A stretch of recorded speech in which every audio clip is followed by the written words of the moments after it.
I'm Dr. Phil Jones from the University of Birmingham. I'm a senior lecturer in cultural geography there, and today's talk is about creatively exploring urban ambiances. So, to make a start, theoretical framework. I made an attempt to make this look vaguely pretty because of the architecture thing, so I apologise for my lack of aesthetic talent. Okay, so, theory. The main theoretical thing that I'm dealing with here is this idea of atmospheres and ambiances. Now, in cultural geography, this idea about atmospheres in particular has started to get quite a bit of traction, particularly since around about 2008. For people like Ben Anderson, Pete Adey, getting quite interested in this idea of atmosphere. Now, the way that cultural geographers have been writing about atmosphere is kind of different to the way that other people have been writing about atmosphere. It's a not unfamiliar concept in environmental psychology and indeed in architecture. So, a lot of the attention thus far in geography has been on this notion of affective atmospheres. And I'll explain that a bit more as we go on. What's been happening more recently, though, is that a bunch of geographers, particularly led by Pete Adey, have been getting interested in this idea of ambiances, and particularly drawing on the work coming out of Cresson at the University of Grenoble, very much architectural school, architecturally driven theory. So I thought, well, this is vaguely appropriate to come talk to you guys about.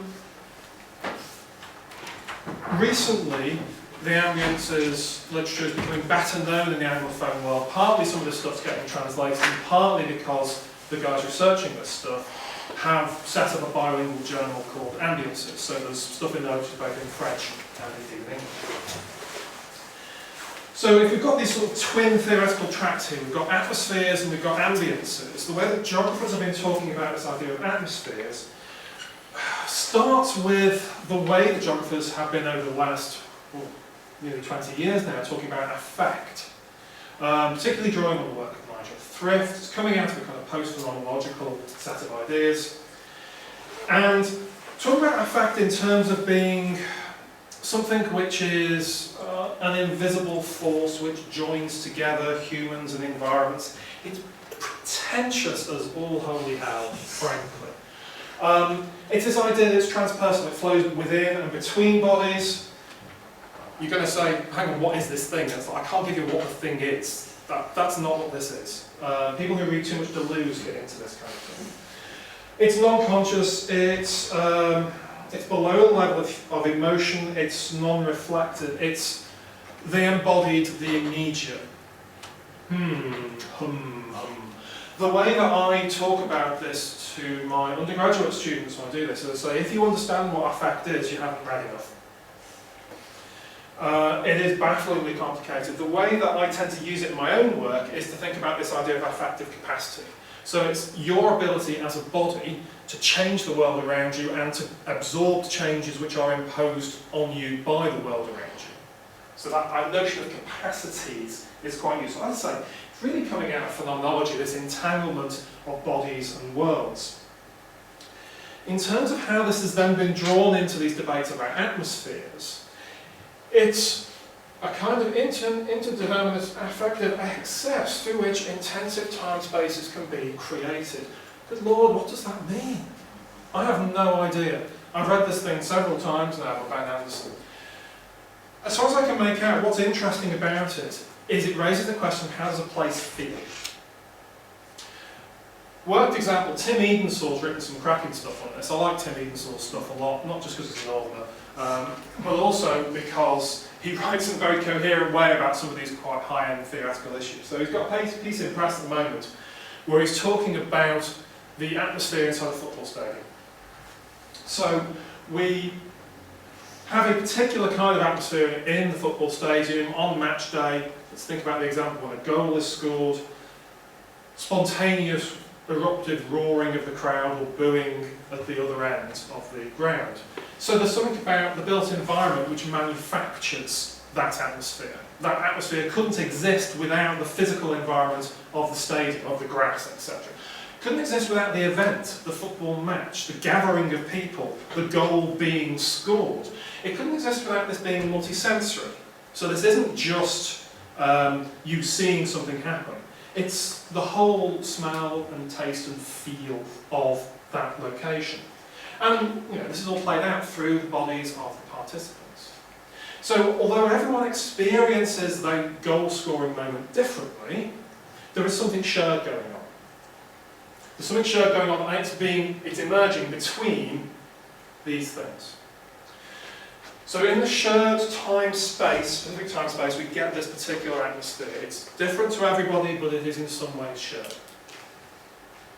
So this is slightly more straightforward to get your head around. So that's the kind of atmosphere side of thing. What about the ambiances side of thing? Well, as I said earlier, it's coming out of an architectural tradition. It's coming out of Crasson. Crasson were kind of set up to investigate soundscapes in particular, that branched out into other things.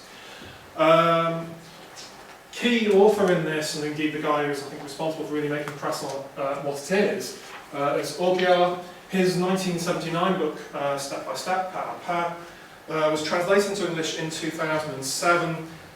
In a lot of minor French works were being retranslated, particularly by University of Minnesota Press, actually, in that kind of late noughties period. So you also get the translation of Michel de Certeau's Practice of Everyday Life, Volume 2, and the reason that that had not been translated previously is because it appears to be bobbins, from what I can tell. Pas à Pas is actually a really intriguing book. It's a minute analysis of Lalaquin estate, just outside Plymouth. He wanders around this multi-level shopping mall, he investigates the different walkways, the cut-throughs, the wild paths that people cut into the landscape outside by the steps. And really gets into this idea of the everyday, the quotidian.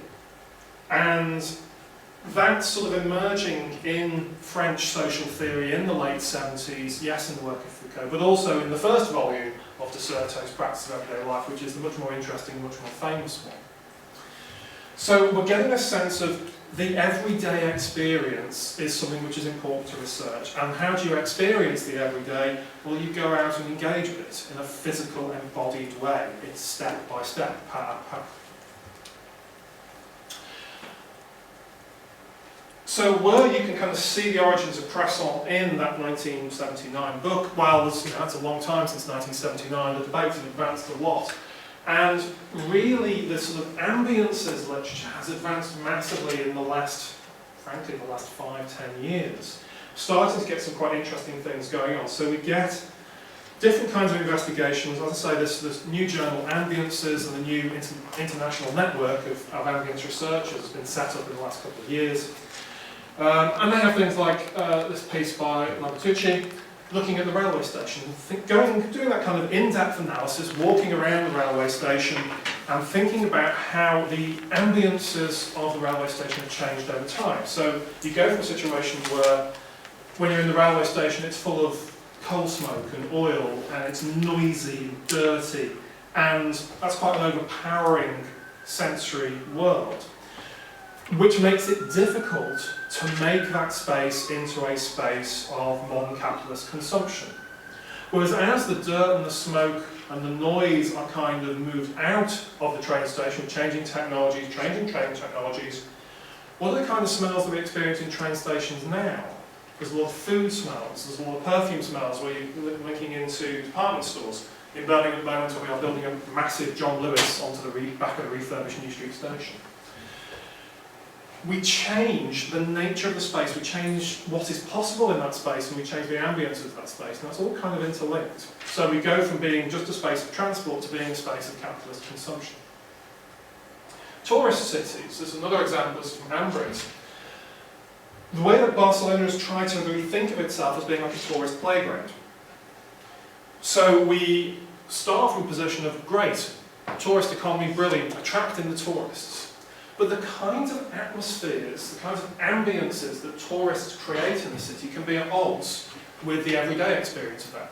So if you are on the metro, travelling to work in the morning, and there's a group of pissed up tourists also on the metro, making a lot of noise, etc., the ambiances of the metro carriage, the ambience of the metro generally, become problematic. So this broad economic policy to remake the atmospheres of the city to suit the tourist economy actually can be problematic from the point of view of the everyday residential experience. So it's that kind of tension which is quite interesting. Just one last example of this, which I just love. It's a paper from Billy. Looking at traditional light bulbs, the EU ban on traditional light bulbs because of the quality of the light they produce is very expensive in energy terms. But the quality of the light that's produced can be quite nice.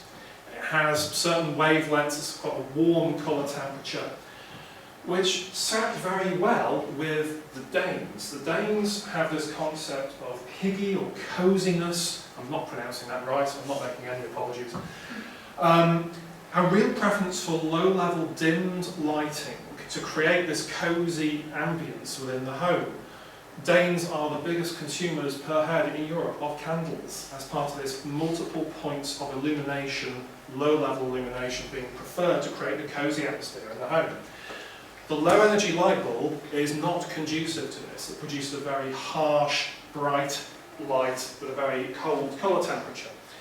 So the Danes, the culturally constructed notion of coziness, which is played out in the domestic scale through the bodies of the individual Dane, comes into conflict with the supranational scale of EU regulation on climate change. So something which is about a personal ambience in the home comes into conflict with those broader policy frames.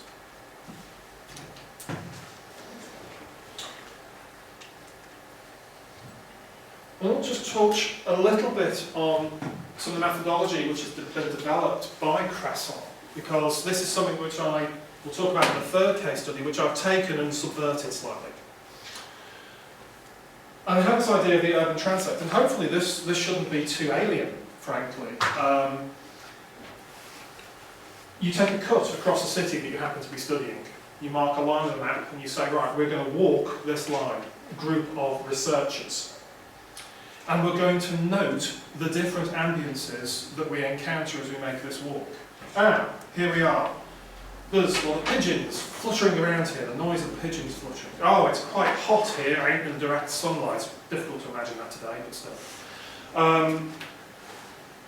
This space here is particularly noisy, or particularly smelly, or particularly whatever it happens to be. Oh, this is a really attractive space. I have this feeling of warmth and security. So you take this cut through the city, this transect through the city, and you translate it into a particular kind of very architectural diagram. They make these very long rolls, which represents the different spaces on the route as they've walked it through. So they run it around on the table about so long. This is particularly associated with people like Nicola Tixier. And then you get people to come into the room and look at this drawing of the different ambiances and say, oh, well, isn't this interesting? Because at this point here, you've noted this particular ambience, the sounds of the pigeons or whatever. That chimes with my understanding in these ways. So you get communities, you get policymakers with a notion that seeing the city laid out, the ambience of the city laid out in this way, you might then think to make some changes to the city. So this is feeding into a process of remaking urban space. Trying to remake urban space through remaking the ambiances of urban space. Now that's a significant thing. And this is where we have a sort of significant difference, I argue. We'll see how well this argument goes, because I've just put this argument into a paper which has gone to the Geography Journal area. And I'm making the argument that the difference between these two intellectual traditions, which have an awful lot in common, people like Peter Adey have really highlighted the fact they have an awful lot in common. The difference that where the atmospheres, where the geographers have come along and said, we can observe and analyse these different atmospheres. The architects, with the practice hat on, are saying it's not just about observing and analysing, it's doing that with a view to manipulating. That we will actually do this with a view to changing ambiances, to change the urban environment. And you get, classic things like, let's make this street scene a little bit more cosy. So it's not just putting in new lighting, it's putting in new lighting that looks a little bit like standard lamps. Because it makes it feel a bit more domestic. So it makes it feel safer. Now it's a slightly facile example, But you get this idea of, this isn't just saying, hey, in the football stadium, the atmosphere is like this, and this is how it works. It's saying, right, in the street, we're going to try to change this ambience for the benefit of people. So there's a kind of a social mission to this, which architects tend to have much more strongly than geographers. So, good for you guys. So that's my theoretical setup, so we can breathe. I want to talk a little bit about 3 projects. The first one is the one that Catherine really invited me to come and talk about, and I'm sneaking the other 2 in because they're also kind of interesting to me. MapLocal was something which happened in 2012. And it comes out of Localism Act 2011. Now, I'm guessing everyone knows all about the Localism Act 2011 and is sitting in rampant opposition to what it represents. It's a funny old act. It's a funny old bit of policy. On paper, in terms of rhetoric, certainly, this is about giving communities power. It's about saying the planning system has been out of touch. We need to put power down to communities to determine their own future in terms of spatial planning. Why should people far, far away in City Hall determine how your neighbourhood should be laid out? How many homes should be built there? What kinds of shops can open, etc., etc. So we will give the power to communities in neighbourhoods to draw up spatial plans which can have legal force. On paper, fantastic, very classic kind of neoliberal moving power down to the individual necessary to do spatial planning. So if you want to do spatial planning, that's great, we give you the power to do that, but find the money to do it yourselves, which immediately means that well-resourced middle-class communities can do this, and less well-resourced, diverse communities struggling on the index of multiple deprivation are much less likely to be able to do this. Some communities got front-runner status, which meant that central government gave those communities a pot of cash to spend making their plan, to kind of prove that this principle worked. The principle being that if you give people money, they will be able to buy stuff, whereas if you don't give them money, they'll still be able to buy stuff because the money will magically appear somehow, I think is the notion. So some of these neighbourhood forums, as they were called, got front-runner funds. Others were very much dependent on whatever local skills, local resources existed within that neighbourhood. Do you happen to have a skilled planner living 3 doors down? Do you happen to have a lawyer who will give a bit of their time for free to help you get through some legal minefields of drawing this up? Faced with this act, which gave communities this power but without the resource necessary to follow through on that power, myself and some colleagues, Antonio Layard, who's now at Bristol, Christine at Edinburgh, said, well, maybe we could do something to help with this. Maybe we could say, can we help communities who are not necessarily spatially literate, who are not necessarily good at reading maps, which are fundamentally an important basis of spatial planning, can we help those communities gather spatial data about their neighbourhood? So, without necessarily the spatially literate skills to do this, can we help communities do it? So what we did was recruited 50 people across 2 pilot study sites. We paid them 100 quid each because, frankly, we were asking them to do some work for us. One of the nice things about the Arts and Humanities Research Council's Connected Communities scheme, which very kindly funded this project, is that they understand the fact that if you're doing a lot of community-based work and you're not paying communities to do that work, why the hell should they get engaged? So they have sort of allowed us to put money toward community organisations or indeed to individuals we're working with. So we're working in 2 neighbourhoods on this project, let's say back in 2012. One, Borsall Heath, which will come up again later in this talk. An interesting area, many problems that are flagged on the index of multiple deprivation, very much a mixed community, around about 70% Muslim, had front-runner money, so it had central government money to draw up a plan. So they'd already done a plan-making exercise, so there were people we could try this technique out with, and they could then compare it to what they'd sort of done under a more conventional technique. We also worked in the Jewellery Quarter, full of creative business professionals, And in 2012, they didn't have an active neighbourhood forum. They were trying to set one up. In fact, they only managed to set up the neighbourhood forum this summer. Quite an involved process of doing this. The neighbourhood forum is the body which is then responsible, set up at the neighbourhood level, for doing spatial planning. So what did we do? Well, we got a developer to build a smartphone app, and since he will never watch this, although he's actually based in Plymouth, interestingly, he'll never watch this video, so I can say it's a terrible app. It's so buggy, and the ideas that we had for simplicity didn't always make it through into the app interface. I have this mission statement of big buttons, granny-friendly buttons. So on the top screen we have granny-friendly buttons. There's three things you can do. You can press the button and walk a boundary. So you can delineate the edge of your neighbourhood simply by walking around where you think the edge is. You can record an audio clip. So you're standing in a location, you record an audio clip and it gets put on a map where you are standing according to the GPS. Or you can take a photograph, again GPS tagged, and put some comments on it. The photograph one is particularly problematic because when you click that, the interface just becomes wildly incomprehensible. So you have these functions. It's a smartphone app. If we were doing this in 2007, and I did some stuff with smartphones in 2007, people in the street would have likely got mugged. Smartphones were properly high-end technology then. By 2012, we were doing this, particularly with the crappy Android phones that we bought for this project. No one was getting mugged. People were walking around their neighbourhood and it looked like they were taking pictures or talking to themselves or on the phone to someone. People didn't look remarkable. So it was, technology has actually given us the conditions of possibility to do this kind of project in a way we couldn't previously.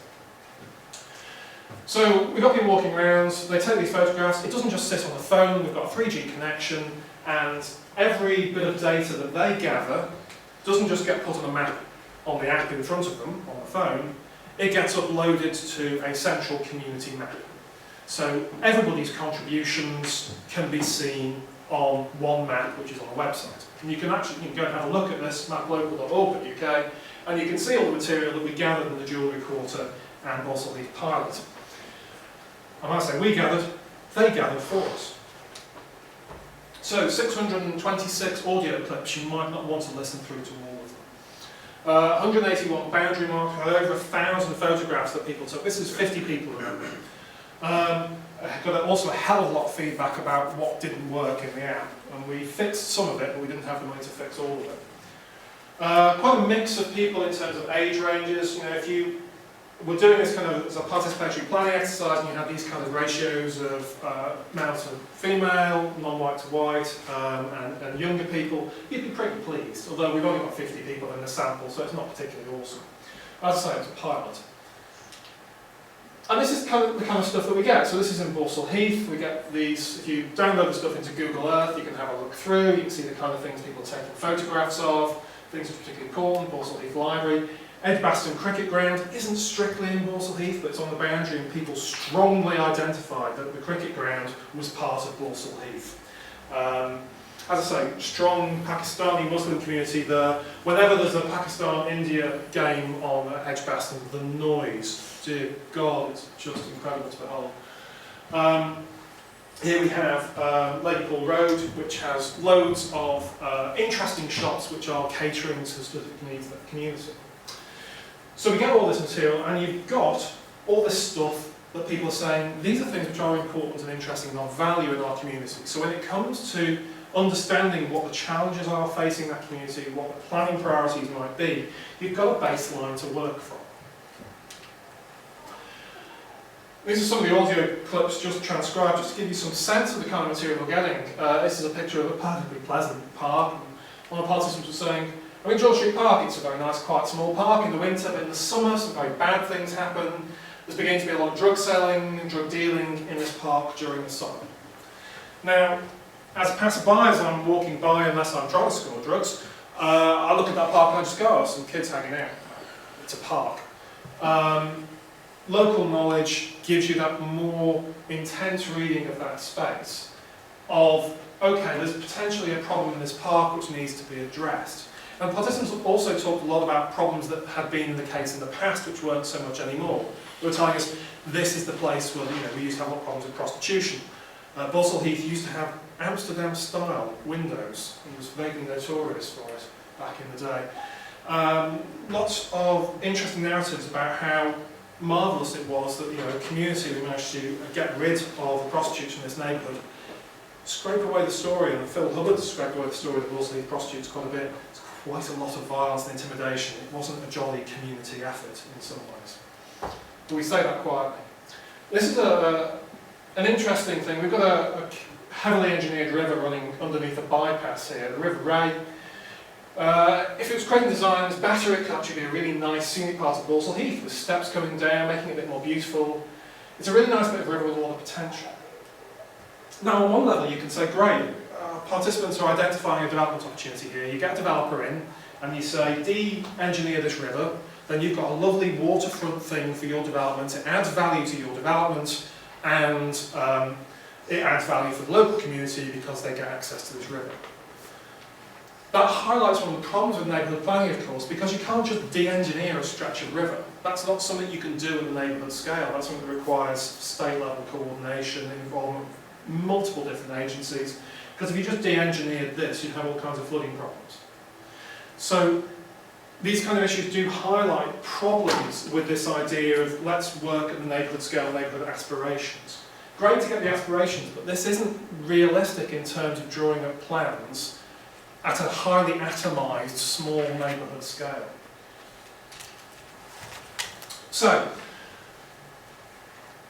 going back to that theoretical framing, what are we actually getting here? Well, we're capturing the ambience of place.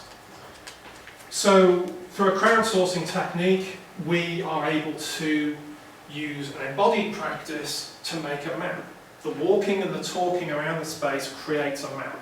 Maps are obviously implicated with lots of interesting power issues, so the more you can democratise the process of map making, the better. We capture real concerns about place, real concerns which might then be used in a process of statutory planning at the neighbourhood scale. But as an app, there's no data analysis here. We're not ranking different values and saying, well, 10 people said that de-engineering the river was a good idea, 5 people said it wasn't. You're not getting that. We're not getting at the difficult bit. All you're getting is data harvesting. You're not doing that weighing off of different options.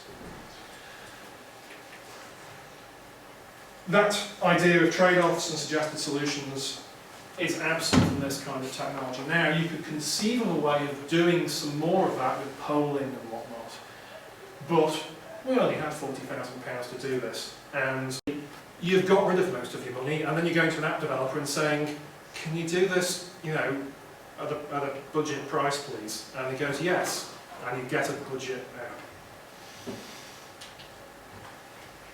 So, that's the first of my 3 projects I want to talk about. Oh God, time. Cultural intermediation is the second. The next 2 are a little bit short to talk about. Balsall Heath, as I say, interesting area, lots of deprivation, lots of standard stats you can churn out, which don't tell the story of this neighbourhood, because it's a deprived neighbourhood in many ways, but it's actually quite culturally rich.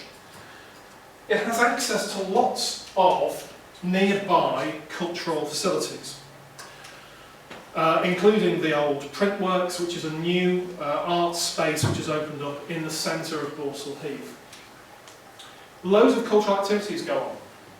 The carnival, the art projects in the library, gardening projects which the neighbourhood forum run. There's lots of culturally specific things which go on. We've got the presence of the Baltic Triangle. We've got all kinds of problematic dance clubs which we needn't go into. In terms of looking at the creative economy stuff, which is the big project I'm running that this relates to, another big AHRC project, so thanks to them,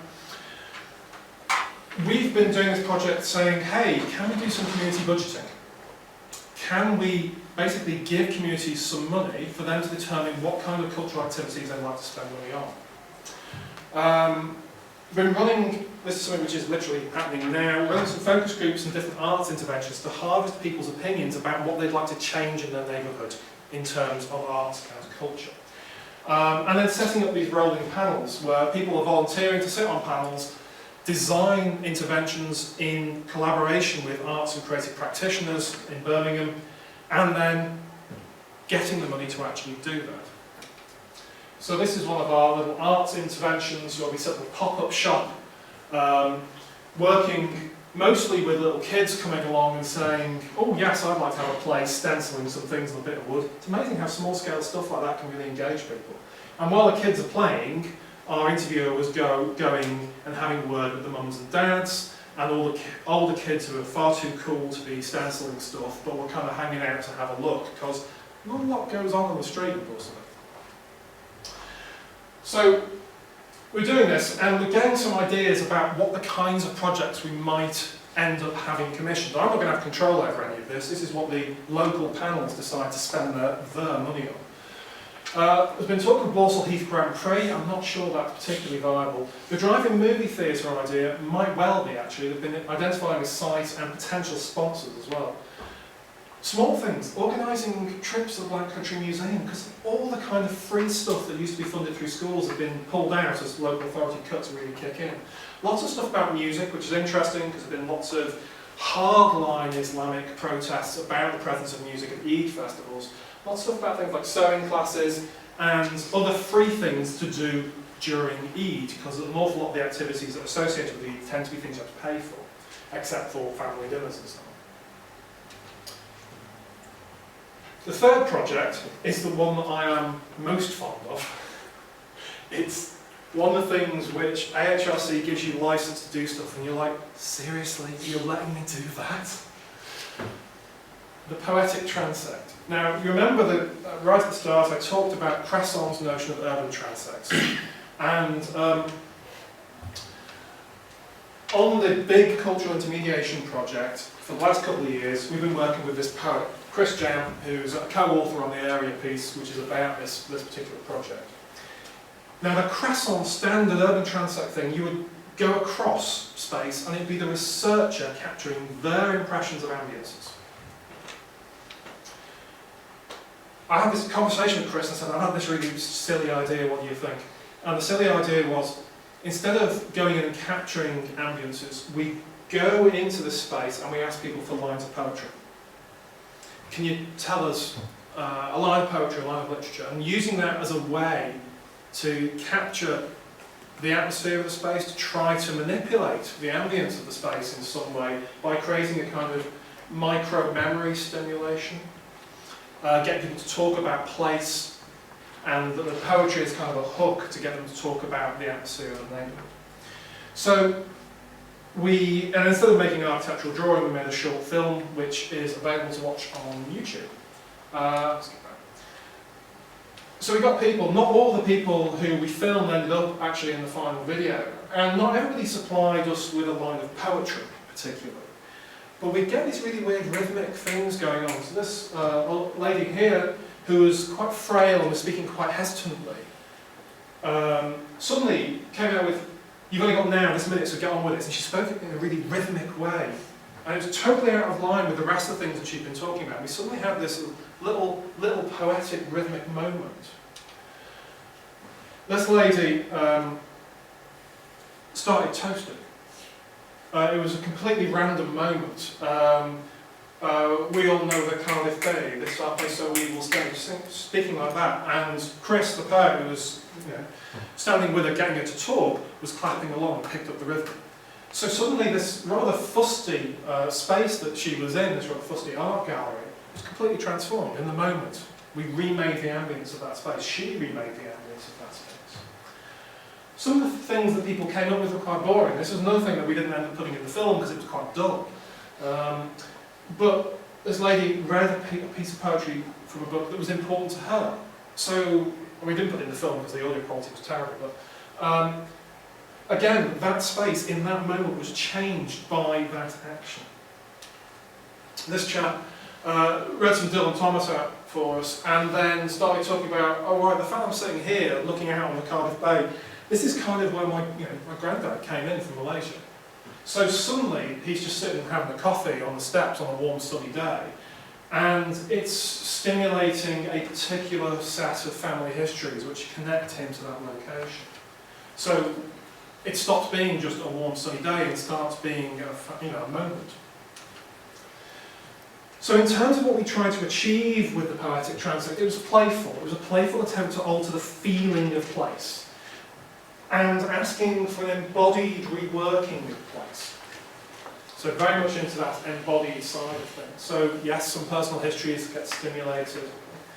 One of the things which I think is nice about this, Augier, we remember sort of the king of the Ambiances, talks about the business of artistic expression is to create ambiances. By doing art, you remake ambiances. So we key into that, but instead of it just being artists going out and doing this, because yes, Chris the poet could go out and read stuff from his work, we democratised that. We asked people to give their artistic expression in their spaces. So, subverting somewhat this idea of the transect. Now, I'm aware of time, so fortunately, concluding thoughts. What I argue in the paper that I've written with Chris is that ambience theory really legitimises social scientists to think about intervention, that we are allowed as social scientists to think about doing stuff that makes the world better. Not just researching stuff and producing a policy report, but actively going into spaces and trying to change them. Which is, from a social science point of view, very arrogant, but hopefully, as architects, this is a much more familiar idea, hence why this is drawing an architectural theory. It asks us about the quotidian experience, or the quotidian ambience. Can we examine them? Can we not just reconstruct them, but co-reconstruct them with communities? The people who experience these everyday ambiences every day.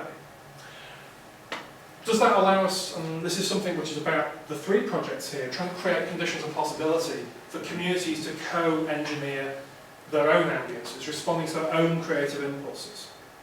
So to give the power to remake space, to remake the feel of space, down to people who experience those spaces every day. Now, hopefully that doesn't sound too radical, and yet in some ways it feels slightly radical. Now, that's me. I've gone on for slightly longer than 40 minutes, and I apologise for that. If you want to see any of the projects I've been talking about, MapLocal is at MapLocal.uk. The culture intermediation stuff is there, and I couldn't get you a nice link for the film, but there's a tiny URL link there, and I'm on Twitter. So, thanks very much, everyone.